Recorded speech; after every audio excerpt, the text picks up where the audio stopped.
Hi everybody, I'm Michelle Schaub, author of A Place for Rain, a story about a classroom that builds a rain garden to lessen all that rainstorm mess and make sure that dirty stormwater does not get into our waterways. And today, I am on a hunt for rain gardens in the community. Let's go find some.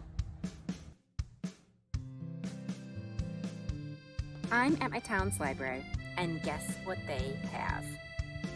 Yep, a rain garden.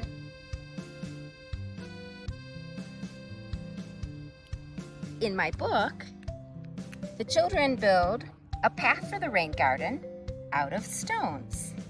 But at this rain garden, the path is actually made out of concrete, and it leads to some stones that help guide the water to the low moisture needing plants.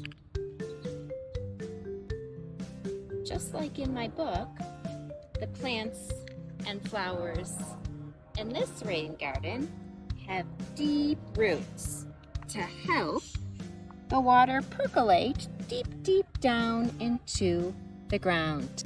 This rain garden is a place for rain and everyone.